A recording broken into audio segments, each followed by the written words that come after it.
Against the Web, a cosmopolitan answer to the new right, is Michael Brooks's first and only publication. It was published by Zero Books right before Michael's death in July of 2020. That year, COVID hit, I graduated college, I moved in with my girlfriend, who's now my wife, and I got my first corporate job. Now in July of 2025, we're coming up on the 5-year anniversary of Michael's death. So before we get into the book review, I want to talk about my experience with Michael and with the book itself. Maybe even reminisce a little bit. So, going back to 2020, I had already bought Against the Web by way of some sort of pre-order. I don't really remember, but I found myself unable to pick it up when I finally received my copy. I think at the time I was still finishing classes and the turmoil of COVID shutdowns left me little time for reading. So it would go unread until his passing in July. When it came time to read it, I couldn't bring myself to get beyond the first handful of pages. A combination of grief and disappointment for the future left me in a place where it almost felt wrong to read it. I never had an older brother, but Michael's influence somehow came close to what I would expect a wise older brother might be like. And reading it just because he had passed recently almost felt like an invasion of privacy. And I suppose that was probably because I was reading it for the wrong reasons then. It wasn't a logical feeling. Michael published this book and hoped it would impact people after all.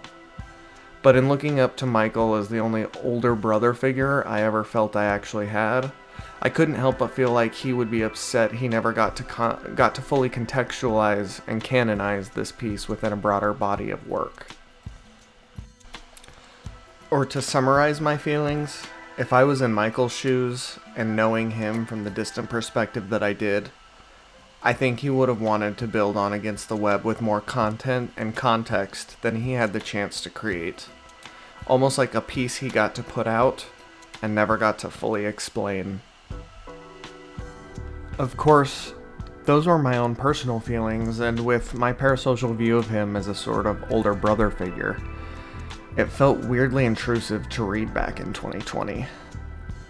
So I put it on my bookshelf amongst many other unread books I intended to get to at some unknown point in the future. But that was in late 2020, and in 2025, while I still am challenged by the tragedy of Michael's passing, I finally pushed myself to read his book. To absorb it and to invoke Michael's mind in this time where we could really use his insight and wisdom, probably more now than ever. So, I resolved to sit and read through the book in its entirety. It took all of 90 minutes, given its 82-page text length, but it was perhaps one of the most clarifying and crystallizing reads to ever impact my personal politics. And it helps that 5 years after its publishing, it remains wholly relevant to both the characters and tactics alive and well today in 2025. So let's talk about it. First, who is Michael Brooks? I'll let him introduce himself. In this election cycle. So, I have a pretty unusual background in some ways, which I guess is appropriate for unusual times. My parents were hippies, and they left New York when I was very little. They were totally broke, to be honest, and we sort of fled to Massachusetts in the kind of middle of nowhere, and or it felt like the middle of nowhere. It's not actual middle of nowhere, but that's what I thought as a little kid. Like, can I swear? Sure. Like, why the fuck are we leaving New York? This is so boring. And they were very influenced by the counterculture. And I was homeschooled, and it was very self-directed. So I won't get too much into that. I think there's advantages and disadvantages to going that route. But one advantage I did have was I was able to do a lot of reading and a lot of very self-directed reading in any area that interested me. And I happen to be very particularly interested in, when I was middle school, teenage age, I got very entranced with politics, specifically movements in the 60s around civil rights and how they connected to global rights. And that led to my interest in international relations, Latin America, and so on. I ended up going to Bates College and studied international relations, and I spent time in the Middle East and studied in Turkey and studied the relationship between the European Union and Turkey.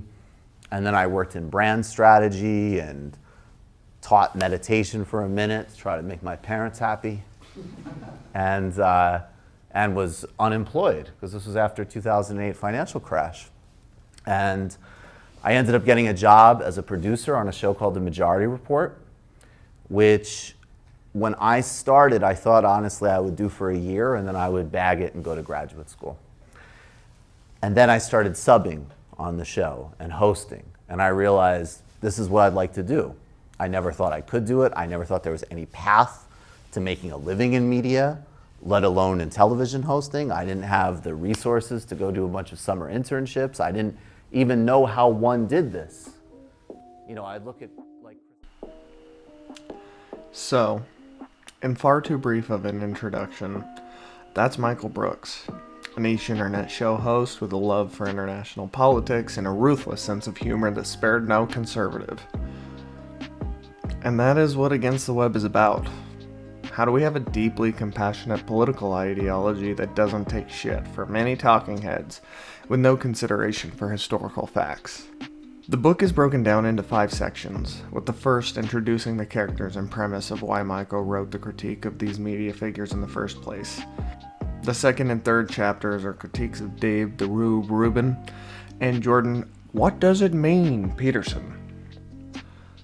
The fourth chapter quickly covers Ben Shapiro and a handful of other adjacent figures like Sam Harris and the Weinstein brothers, documenting their respective embarrassing moments as a result of their ignorance of history.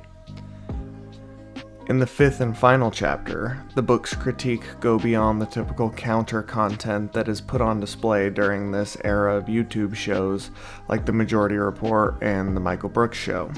It dives into how socialists should think about and navigate their political environment given the constraints on political power and ongoing attack on leftist ideology broadly in the Americas.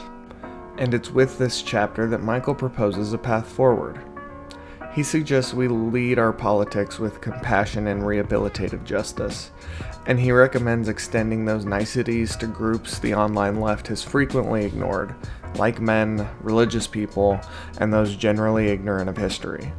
Because in order to bring about a cosmopolitan socialist movement, we must coalition build around shared economic interests, while respecting individuals' characteristics that can't, or simply won't, be purity tested away.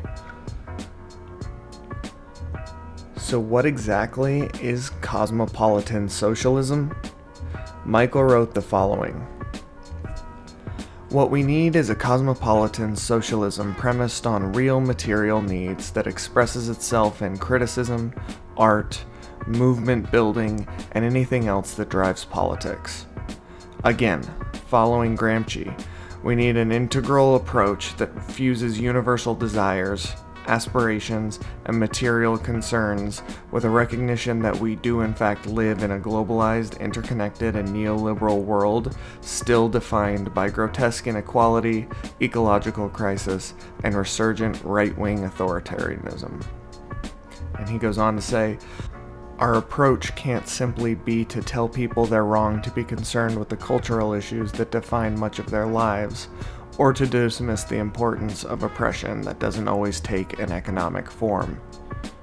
And what all that means to me is that if we want to bring about a new era of economic progress, one in which humanity's needs and desires are prioritized in society, we must do it by meeting the needs of the people most discontent with the system.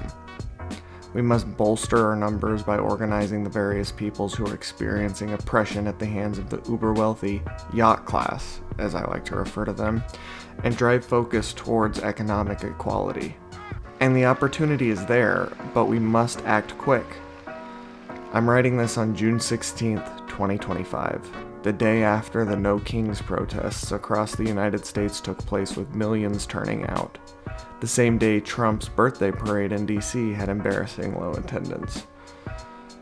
Israel is attacking Iran right now, and Trump has posted a truth on his social media website telling the people of Tehran to evacuate in the middle of the night. Millions of people don't want this, and they've shown up to prove it this past weekend. If we can organize the people, and we offer a better view of the future through improved economic equality, we can resist this resurgence of right-wing authoritarianism that Michael was talking about. We can manufacture a path towards improved solidarity, and simultaneously resist the violence and hate that the right continues to try to foist upon us. We just need to adopt a cosmopolitan socialist framework for our politics. And after reading Michael's book, that's what I've attempted to do. I believe it was originally Michael's content back in 2018 or so who convinced me that adopting the moniker of socialist was worthwhile for its evocative nature and our need to normalize leftist labels and language. It only makes sense he would also provide the language for the next evolution in my political thought. Against the Web is a phenomenal book, and you should take the time to get yourself a copy. It's short, it's concise. It gets at the heart of the main issues with so many of these right-wing political influencers and grifters. He cuts directly through their rhetorical armor and lays bare for all to see exactly what right-wing political influence means. And it means class warfare on behalf of the owner class, the yacht class. While producing this video, I came across Matt McManus's spiritual successor to Michael's book, A How-To Guide to Cosmopolitan Socialism.